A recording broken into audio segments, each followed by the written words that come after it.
So hi guys, welcome back my channel Satyam preparation. कैसे हो आप लोग? उम्मीद करता हूँ कैसे अच्छे होंगे, स्वस्थ होंगे, मजे में होंगे और भरपूर क्लास कर रहे होंगे। चलिए आज की सेशन में हम देखने वाले हैं 12th आईएससी केमिस्ट्री चैप्टर 3 वैद्युत रसायन। बिल्कुल, वैद्युत रसायन इलेक्ट्रोकेमिस्ट्री। इस चैप्टर का टोटल हम 25 प्लस ऑब्जेक्टिव प्रश्न देखने वाले हैं, जिसमें से आपकी 5 से 7 मार्क्स जो है कि फिक्स हो जाएगी। बिल्कुल 5 से 7 मार्क्स आपकी फिक्स हो जाएगी। तो चलिए जल्द से जल्द आप लोग इस क्लास को ज्वाइन कर लीजिए।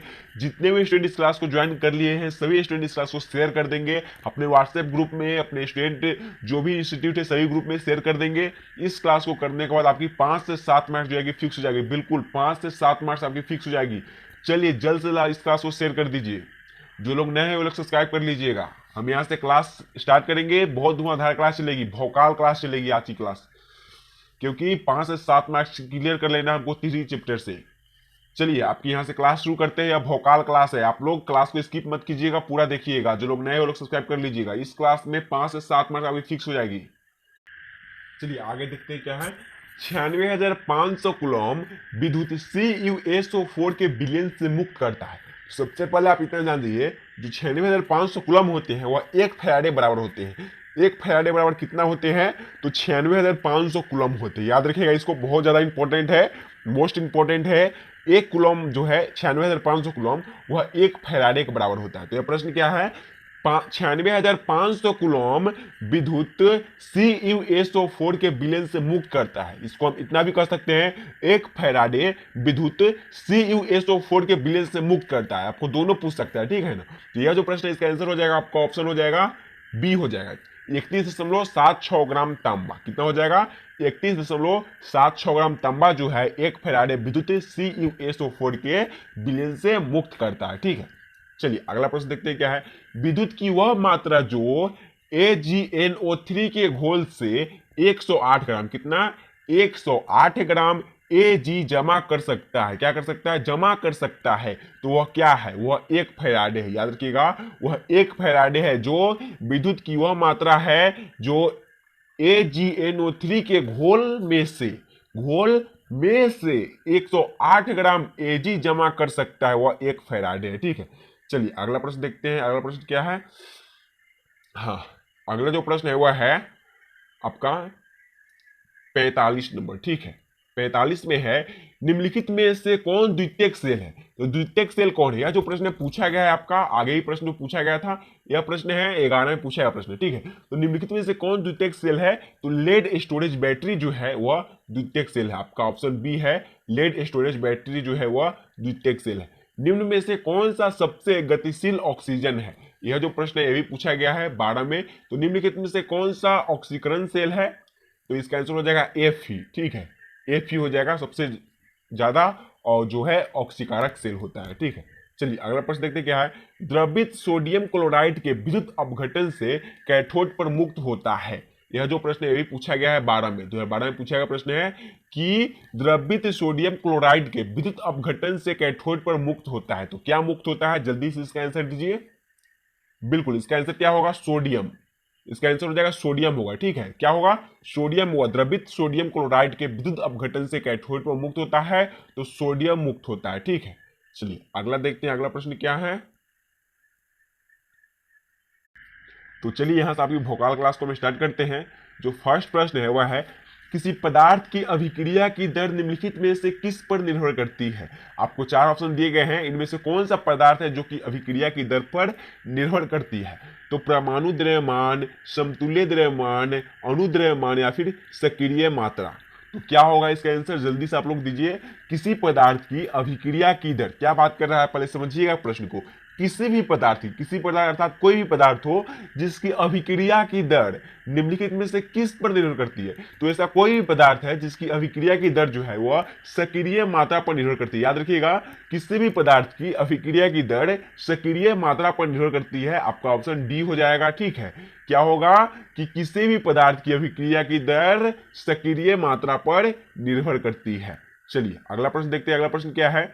अगला जो प्रश्न है आपका, यहां पर थोड़ी छोटी कर लेते हैं। हाँ, 3 नंबर में, सिल्वर नाइट्रेट के घोल से 108 ग्राम सिल्वर मुक्त करने के लिए विद्युत धारा की जो मात्रा आवश्यक होती है वह है। पहले प्रश्न को समझना है, हमको बारीकी से समझना है, आंसर तो अपने आप क्लियर हो जाएगा, ठीक है ना। क्या प्रश्न कर रहा है कि सिल्वर नाइट्रेट के घोल से, किसके, सिल्वर नाइट्रेट के घोल से 108 ग्राम वजन, देखिए कितना है, 108 ग्राम सिल्वर मुक्त करने के लिए विद्युत युक्त धारा जो मात्रा की आवश्यकता होती है वह क्या है, कितना है, 1 एम्पियर, 1 कूलॉम, 1 फैराडे या फिर 2 एम्पियर। तो क्या होगा इसका आंसर, बिल्कुल इसका आंसर आपका ऑप्शन सी हो जाएगा, 1 फैराडे होगा। कितना होगा, 1 फैराडे होगा। सिल्वर नाइट्रेट के घोल से 108 ग्राम सिल्वर मुक्त करने के लिए विद्युत धारा की खोज जो मात्रा की आवश्यक होती है वह है 1 फैराडे। कितनी है, 1 फैराडे। आपका ऑप्शन सी है, ठीक है, याद रखिए क्या है, इसका ऑप्शन सी है। चलिए अगला प्रश्न देखते हैं, अगला प्रश्न क्या है, 4 नंबर जो है, 4 नंबर में है वैद्युत युक्त अपघटन की क्रिया में कैथोड पर होता है, जो वैद्युत अपघटन की क्रिया है उस पर, उसके कैथोड पर होता है ऑक्सीकरण होता है, अपकरण होता है, विघटन होता है, या फिर आपका ऑप्शन डी है, हाँ, जल अपघटन होता है। तो क्या होता है, जल्दी से आंसर दीजिए 4 नंबर का। वैद्युत अपघटन की क्रिया में कैथोड पर होता है, तो वैद्युत अपघटन की क्रिया में कैथोड पर विघटन होता है। क्या होता है, याद रखिएगा, विघटन होता है। वैद्युत अपघटन की क्रिया में कैथोड पर विघटन होता है, इसका ऑप्शन सी हो जाएगा, ठीक है। वैद्युत अपघटन की क्रिया में कैथोड पर अपघटन होता है। चलिए अगला प्रश्न देखते हैं, अगला प्रश्न क्या है, 5 नंबर है, 5 नंबर को देख लेते हैं। 5 नंबर में है कि निम्नलिखित में कौन सा सेल हाइड्रोजन एवं ऑक्सीजन के रासायनिक ऊर्जा को विद्युत युक्त ऊर्जा में बदलता है। क्या कर रहा है, प्रश्न को समझिए। निम्नलिखित में से कौन सा हाइड्रोजन है, क्या है, हाइड्रोजन की बात कर रहा है ना, तो कौन सा हाइड्रोजन एवं ऑक्सीजन है जो रासायनिक ऊर्जा को विद्युत युक्त ऊर्जा में बदलता है। किसको, रासायनिक ऊर्जा को विद्युत युक्त ऊर्जा में बदलता है। तो पारा सेल, डेनियल सेल, ईंधन सेल, या फिर लेड संचयन सेल। तो ये तो बहुत इजी है, क्या होगा, बिल्कुल आपका ऑप्शन सी हो जाएगा, ठीक है, ऑप्शन सी हो जाएगा, ईंधन सेल। याद रखिएगा, जब भी बात करें निम्नलिखित में से कौन सा सेल, कोई भी सेल की बात कर रहे हैं ना, कौन सा सेल की बात कर रहे हैं, ठीक है, तो कौन सा वह सेल है जो कि हाइड्रोजन एवं ऑक्सीजन, याद रखिएगा, हाइड्रोजन एवं ऑक्सीजन के रासायनिक ऊर्जा को विद्युत ऊर्जा में बदलती है, ठीक है, हाइड्रोजन एवं ऑक्सीजन को रासायनिक ऊर्जा को विद्युत ऊर्जा में बदलती है, उसको हम कहेंगे ईंधन सेल। क्या कहेंगे, ईंधन सेल कहेंगे, ठीक है।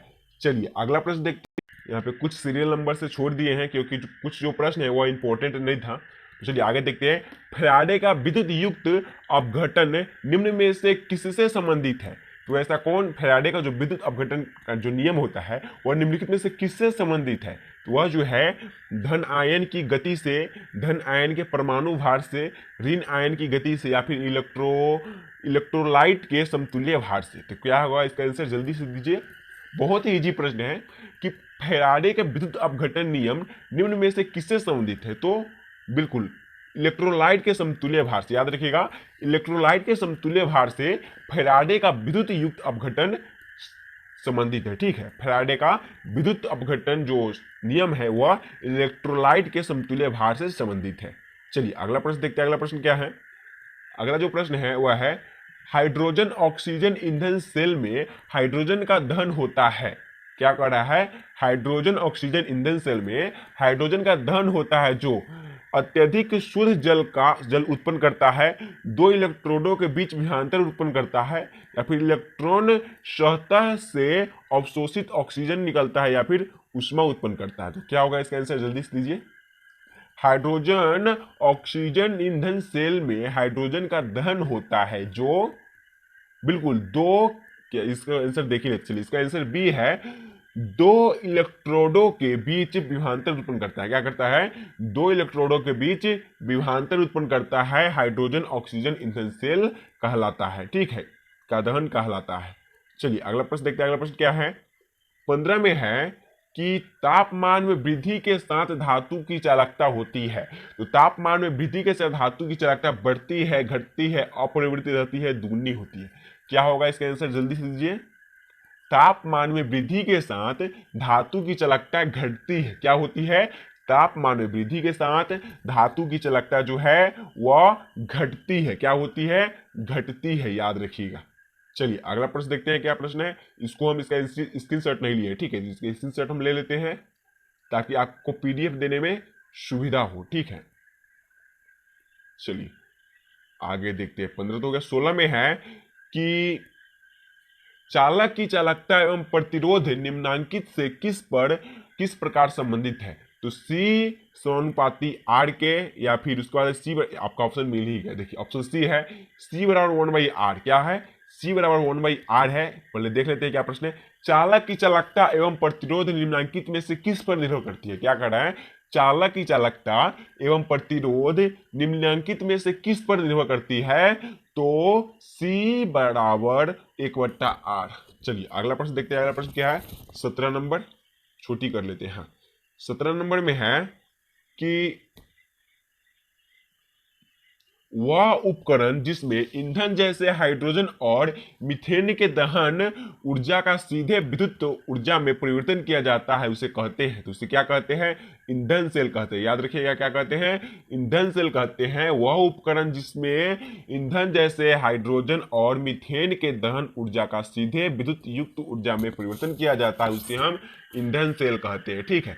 चलिए अगला प्रश्न देखते हैं। अगला प्रश्न क्या है, 18 नंबर में है, फैराडे का विद्युत युक्त विच्छेदन का द्वितीयक नियम संबंधित। क्या कह रहा है, फैराडे का विद्युत युक्त विच्छेदन का द्वितीयक नियम संबंधित है। तो वह किससे संबंधित है, धन आयन के परमाणु संख्या से, विद्युत युक्त के समतुल्य भार से, ऋण आयन के परमाणु संख्या से, या फिर धन के वेग से। क्या होगा इसका आंसर, जल्दी से दीजिए आप लोग। फैराडे का विद्युत युक्त विच्छेदन का द्वितीयक नियम संबंधित है, किससे संबंधित है। इसका आंसर क्या होगा, इसका आंसर तो आप देख ही लिए, इसका आंसर बी होगा, विद्युत, एक मिनट, हाँ, इसका आंसर होगा बी, विद्युत के समतुल्य भार से। फैराडे का विद्युत विच्छेदन का द्वितीयक नियम संबंधित है विद्युत के समतुल्य भार से। याद रखिएगा किससे संबंधित है, विद्युत के समतुल्य भार से फैराडे का विद्युत युक्त विच्छेदन का द्वितीय नियम संबंधित है। चलिए अगला प्रश्न देखते हैं। अगला प्रश्न क्या है, अगला जो प्रश्न है यहाँ पर 19 नंबर, ठीक है। 19 नंबर में है, निम्नलिखित में एक आयनिक यौगिक है।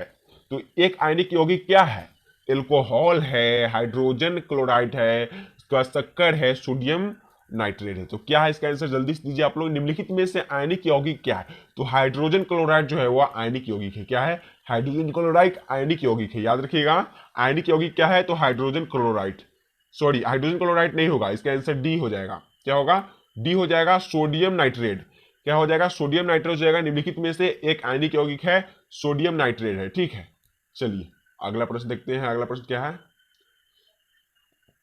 20 नंबर जो है, 20 में है, हाँ 20 में है, सोडियम क्लोराइड के जलीय घोल का विद्युत युक्त विच्छेदन कराने पर धनोद एवं ऋणोद पर प्राप्त प्रतिफल है। क्या कर रहा है, सोडियम क्लोराइड के जलीय घोल का विद्युत विच्छेदन, क्या करना है, विद्युत विच्छेदन कराने पर धनोद एवं ऋणोद पर प्राप्त प्रतिफल है।